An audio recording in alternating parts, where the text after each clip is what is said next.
That's okay. Can you hear me okay now? Good. Okay, perfect. Cool. Okay. Good morning. Can y'all believe it's Wednesday? Holy cow. I have a crazy week. I don't know about you guys, but very crazy week. So I had so will you guys let me know in the chat? I know a lot of you. I have some KW people on and a lot of non KW people on. However, I'm going to do like a little bit of a recap around some of the ahas and thoughts that I had today after attending Quantum Leap, a course that I took yesterday. And so I'm wondering, is anybody that's on, did anybody take Quantum Leap yesterday that we had? If so, maybe put it in the chat because I may get some of your feedback. Yes, Michelle, I was so glad you were on. So glad that you were on. So wondering, and for those of you, David, yes. Oh, David, I know it was your first time, so I was wondering how that was for you too. So would love to hear something you guys are grateful for today, and at the same time, I am going to roll pretty quickly because I want to make sure that I kind of get through a lot of this. And sometimes I think it's nice to take a little bit of a pause the day after you do some sort of an event or a training, or you hear a lot of overloaded information. And so I did that last night and this morning because there was just so much good stuff. And I had a lot of ahas. So before we jump into that, last week our special guest was Linda McKissick. She just always drops a lot of really great knowledge. And I've had several of you reach out and ask me if you could rewatch that. And yes, so it is on YouTube. If you just go to my channel, it'll be the one that was episode 27. And that is the interview with Linda from last week when we were at the Greenbrier just on mindset. Oh, Pam, you are in conferences today. Oh my, or whoa, concludes today. Okay. Oh, I might have to get you to send me your notes. Pam goes to works at I believe, right, Pam, and attends one of my favorite churches, Church of the Highlands in Birmingham, Alabama, with Chris Hodges as the pastor there, and he does a great job. So I might have to see your notes on emotional health. You might have to do one of these Wednesday morning mindsets, Pam, and share it. So, oh yes, send the link. Thank you. So I wanted to pause today and kind of talk a little bit about Quantum Leap from yesterday, and have you guys think about the question, whose life are you leading and how do you know? And so no matter where you are in your life, no matter where you are professionally or personally, or how old you are, or how long you've been in the business, or if you're not in a business, or wherever you are, whose life are you leading and how do you know? And so I want to start with, I had a lot of ahas from yesterday, and I wanted you, maybe some of you had the same ones who attended, and for those of you that didn't attend, I just feel like these are worthy of sharing. So the first one was, the key in life is to not get in a box. And for those of you that did attend, I would love your commentary in the chat if you had some of the same thoughts that I had. The key in life is not to get in a box. And so the example around this is, we are trained and taught that in our lives, we go to school and then we have a work period of life, and then after we retire we have a play period of life. And those are the three boxes in that order that we're kind of just, that's the way that our minds are trained, right? And so it talks a lot about not getting in a box, meaning not necessarily to follow that. Because we should incorporate some sort of schooling or learning all of our lives, right? So from the time we're little until the time that we die, we should always constantly be learning. Oh, Jennifer, that was a big one. Yes, she said on average, people pass away 18 months after retirement. True. Jen said that doesn't leave much time for fun after retiring. That is so true, because they stop learning, right? They just don't have they're not learning anymore. And so I love this because sometimes, and actually, I have people always ask, do you feel like you work? Do you feel like you work a lot? And do you feel like you're working all the time? And really, I always say the answer is, when you're doing something that you don't love, it feels like work. But when you're doing something that you love, it doesn't really feel like work. And so you don't feel like you're working all the time. So that was a big aha for me. The key in life is not to get in a box, because you should be learning all the time. You should be doing something you're passionate about all the time. And you should be incorporating playing and having fun into those two. The second one was, what are the things that you are postponing in the future? And and that one kind of hit me because I feel like I'm postponing a lot of things. And so that was just a good kind of reflection question. Linda talked about how she had a coach introduce her to channeling, which is where you turn on a certain channel. So when you're at work, you're at work. When you're at home, you're at home. That is very difficult for me to do. It always has been, because again, I don't feel like I work because I love so much what I do. But so Linda said she gave the example of they used to always, what number did she say, like 99 or something? I can't remember, but she would put it around her house because that was to remind them that when they were at home, they were on the home channel. They weren't on the work channel. And I was like, man, that's such a good idea. The next one, this was a huge one. When you know your priorities, your answers are easy. And so if you ever are struggling with making a decision or struggling with doing something different or not being able to find the answers to something, when you know your priorities, your answers are easy. And that was a big one for me because anytime I struggle with an answer to something, it's usually because I'm misaligned with the priorities. Another one was who will be around at the end, not the people you're likely killing yourself to please. This was a huge one, and I don't know about you guys, but it can be sometimes a daunting task to feel like you need to please your family and your spouse and your, I'm sure your kids, and then the people that you work with, and then you have to please your friends too, and then everybody else around you. And so some of those people will be around at the end. And some of them won't be, and likely the ones that won't be could be the ones that you're killing yourself to please today. And I thought, man, that is so good. That is such a good aha. And then we talked a lot about limiting beliefs, and we all have limiting beliefs. So limiting beliefs may be, for whatever reason you're too young, so nobody's going to take you serious, or you're too old, and so people want somebody younger now. Like there's just, you can't compare your insides to somebody else's outsides because we all have limiting beliefs. But she shared a great question to ask yourself when you have limiting beliefs is how's that belief working for you? And I thought, man, if I can remember that, I actually put that in the notes on my phone. So I could go back to that and think, okay, anytime I struggle with that, I'm just going to be like, now I'm having a limiting belief, but how's that limiting belief working for me right now? I felt like that was such a good one. One more, actually, I had a couple more, was we learn in movement. And I don't know if any of you feel like this. I sometimes tend, when I get very overwhelmed or can't make a decision, it can sometimes very, very rare, but I can be paralyzed. And so I love this because we learn in movement. So we just have to keep going, and you're going to learn when you're doing stuff. You're going to learn in the movement. Another one is wealth is a state of mind. We talked a lot about wealth. I'm going to share one thing on wealth as a mindset in a little bit. The next one was who's important to you. I've heard Linda talk about this a lot of times before, but she calls it the barbecue test, and she shared it yesterday, but I'll share it with you that have never heard this before.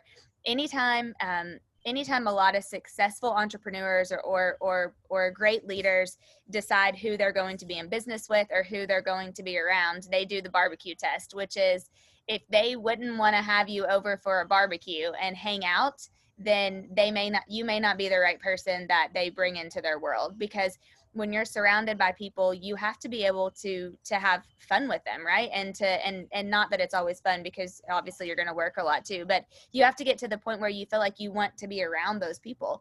And I would love feedback in the chat around this. Maybe some of you are different than me, but I have a really difficult time working on a daily basis with people that I wouldn't want to have over and hang out at a barbecue. And so as much as that sounds kind of crazy, it really makes a lot of sense. This was a really big one too, a really big one for me. And I'm not good with change, in full transparency. And for those of you who are good with change, I would love to pick your brain sometime, because I'm definitely not. But when does change occur? And it's when the pain of staying where you are is great enough, you'll let go.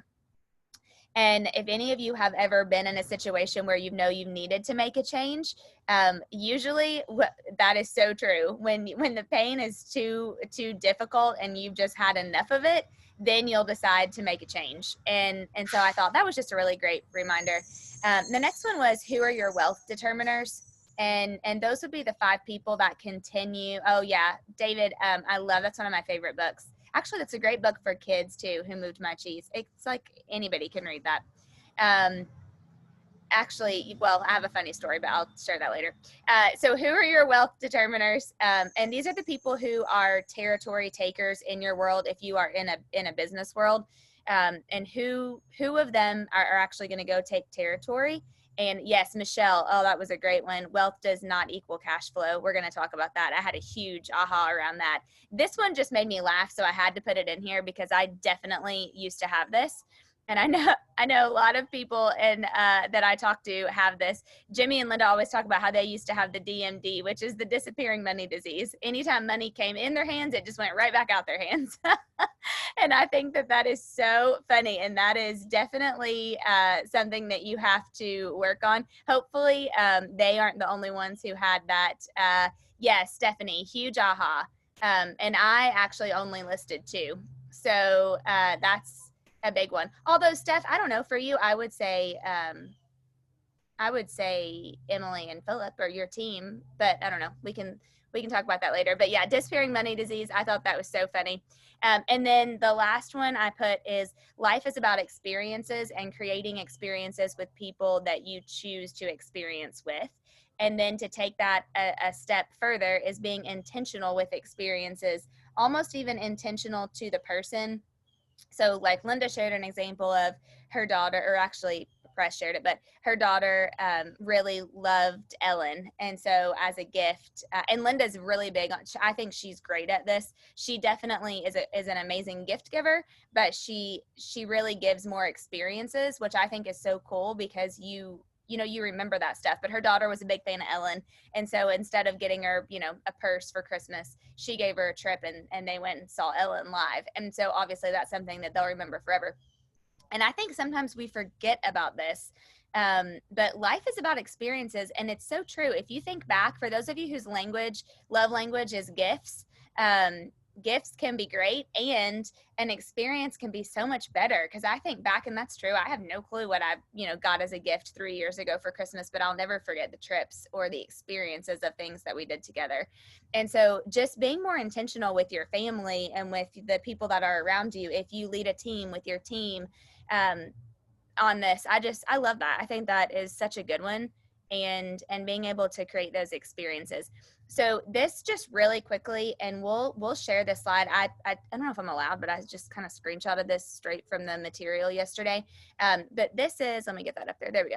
This is the 10 ways people keep from being a millionaire. And I had a lot of ahas around mindset with wealth and money yesterday. And so I wanted to share these for those of you, because I know several of you have been really intentional working on your on the wealth side of life. And so this was a really good one for me, and we'll just run through them really quickly.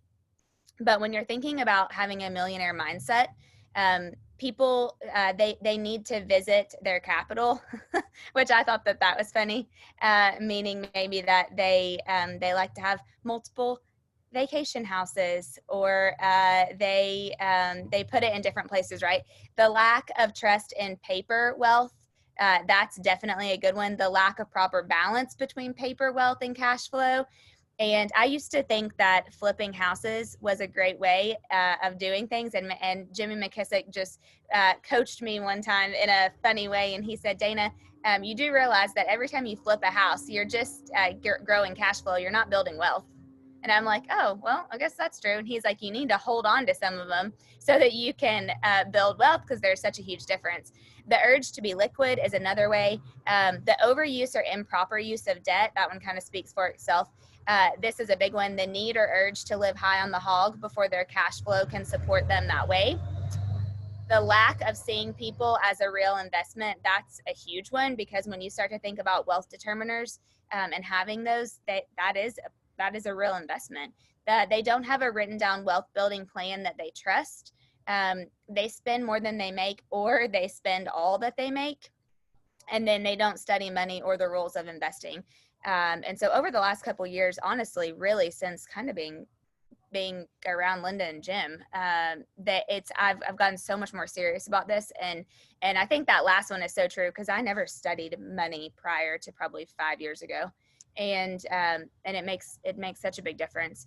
So then this one I really wanted to share because this is so good with mindset, and this is the accountability cycle. And so if we slow down for a minute and think about, let me pose it as a question. If you could think of someone in your mind right now who you would say is a victim, do all of you have someone that pops in your head immediately? It only takes me about 2 seconds to think of someone, more than one person.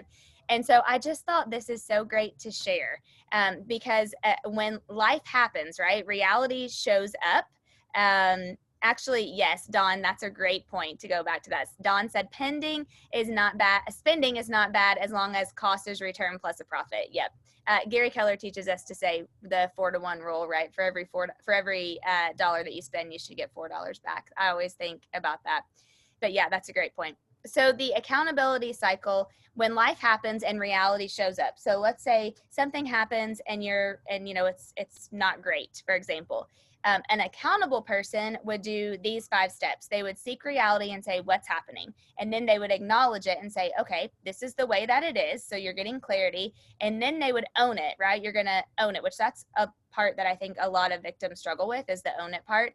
If it's to be, it's up to me. So I'm going to own it. I'm going to figure it out. And then find solutions. What can I do? You're going to instantly get into solution mode. And then 5 is you're going to get on with it. Okay, let's just go do it. Here's the action plan. Let's do it. Where the victims would probably avoid reality. So they're not going to ask any questions. Then they're going to fight it. That's not how I see it. They're going to go into denial. And then they're going to do the blame game. If everybody would just do their job, or if everybody would just listen to me, and then they're projecting out onto people, then they come up with personal excuses. It's not my job, or this is the way I've always been, or this is a habit or an addiction or whatever. And then they move to the 5th, which is they wait and hope. If it's meant to be, it'll happen. Excuse me. If not, then it's not, whatever. So you can totally see the difference. But the truth is, if someone is on the victim side of this equation, then self-mastery and personal growth are almost impossible. And so for the person that popped visually into your head when I asked you to think about someone that's a victim, I want you to also ask yourself if you feel like they are learning based. And usually the answer would be no. Because if they move into being a victim, then they're usually not a learning based person. And you can only change what you admit that you own. And so I think that is just a really bit. Yep, there you go. Oh, Michelle, you read my mind. So then these were the 6 kind of steps of building a life with great purpose. And I really feel like this relates so much to mindset. And so we're going to just run through these kind of quickly. And then I want to share this. I want you guys to be able to share this at a later time. Oh yeah, Stephanie, that's a great one. They already know everything. So step number 1 is know thyself. Step number 2 is you have a mission, then a vision, then values, then beliefs, then perspectives. These are the foundations of someone having a life that's on purpose, or a life with great purpose. And so the know thyself is people cannot live life to its fullest potential without bringing their own purpose to it. So you've got to know what your actual purpose is. So then you start with your mission. Why do you truly feel like you are alive? What is your mission?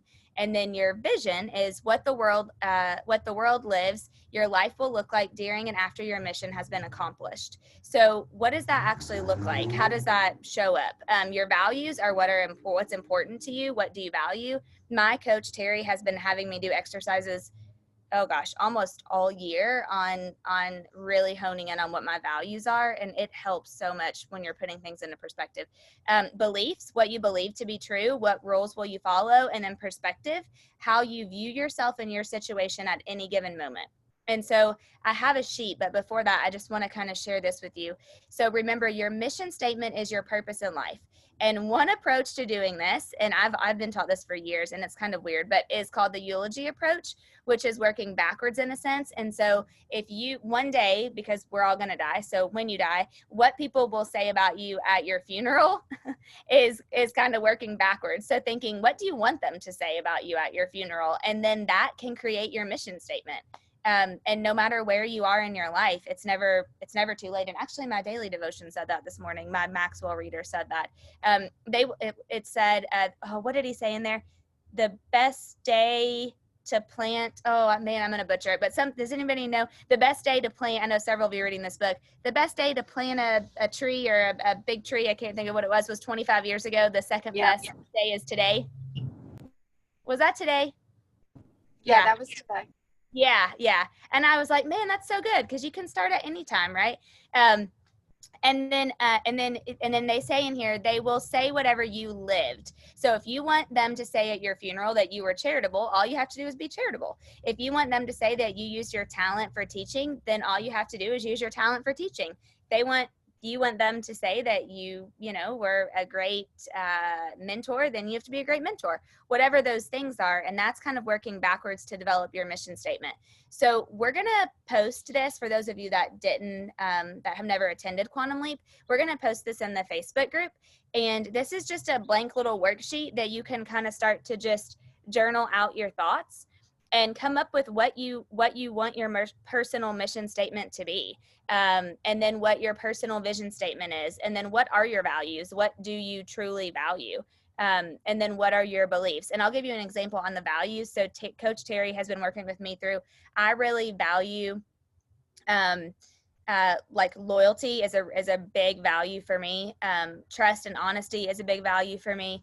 And then being able to be heard, or at least have like a voice, is a value for me. So you can come up with kind of what your values are. Think about the things that when they don't happen, you get upset, then those may be the opposite of those may be your values, right? And so I think that that's a really good way to think about it. So we're going to post this, and I want you guys to think about that. And then for those of you that were on yesterday, any ahas that you had that I missed? I know Stephanie, Michelle, several of you, David, any of you that were on yesterday, anything that you had that you would share that hit you really big that maybe somebody who didn't have the opportunity to listen could learn from?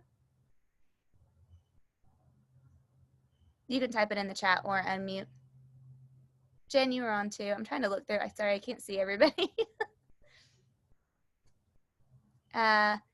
Oh yeah, Michelle, that was a good one. She talked about a black belt is just further along than the white belt. Yep, I loved that. They've just been going at it longer, right? They've been mastering it longer.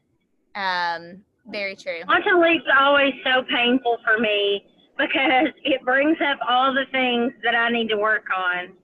And so I was exhausted yesterday, but I think that it also makes you realize the things that you're doing well and the path that you're on that's right. So my big aha was, and I have had it many times in the past, but why do I continue to live and be unhealthy physically? And so, my spiritual health can be good, my business can be good, but there's always something that we can improve upon. And really yesterday, kind of what hit home for me was health. And it's just, you have to lay out a plan. And I told my team, because we watched it together, I said, if I'm not able to meal prep and work out by myself, why don't I hire someone to make my food and come train me? Because like Linda says, she won't lift weights if her trainer's not there. So why am I not using the resources I have? I guess it hasn't been important enough yet. So that was a big aha for me yesterday. Yep. Well, thanks for sharing that, Steph. I think you are definitely not the only one who probably had that aha or who thinks about that. I definitely do as well myself. And I think that's so true because, Linda talks about that a lot, a whole lot, because health has always been a big thing for her too. But yeah, I think that's just a really good one. And it's just being purposeful about it and being intentional. David said, I love how Linda said she would force herself to take vacations with her family because she valued quality of life and lifelong memories, as well as just taking a pause. Yep, that was really good one. Really, really good one. Oh, yep, Daria, love that too. Also, they would do things they would enjoy together. Yes, totally agree. Definitely need to take it again. I agree. Yeah. You know what? I had such like I felt so convicted yesterday when I was taking it that I was like, I could list 20 people that I wish I would have picked up the phone and personally called and said, you really should do this today. Like you really should. And people who are not in real estate, just anybody. because there's just so many ahas. You need people more than they need you. No one achieves true max potential alone. Totally true. Yep. Yes, Jennifer. Yeah, I need to get your button, Gary. Yeah. Yep, definitely. Totally agree. So I want your all's homework for the week to be to think about how the things that we shared today, how this plays into your mindset. For those of you that took it, I would say make yourself time block yourself a couple hours to just slow down and really reflect and do this. And think about how this plays into your mindset and how this affects your mindset by knowing exactly what you want in life and how you'll get there. Because just like Stephanie shared, hers is health, and somebody else's may be wealth, and somebody else's may be their business, and somebody else's may be their personal relationships or their family. We all have different different focuses that are going to hit us personally. And so think about what those are. And then I'm going to post all of these in the Facebook group. Faith is the trait. Yes. Dawn, totally agree with you. That's a great way to end. Yes. Trust and loyalty are very important, but faith is the trait that keeps it all together. Totally agree. Could not agree more. So thank you guys for hopping on. If you missed anything, you can go watch it on YouTube. We'll post in the Facebook group. And then I'd love to hear next week how any of you kind of worked through and what your mission statement was. Thank you, Monica. And then actually I will share with you guys mine on the Facebook group too. Adam and I have really been working on this, and we kind of built one together a few months ago. And then yesterday we actually went back and tweaked it. So I'll go find it and I'll share it with you guys too. So have a great rest of your day. See you later. Thanks, guys.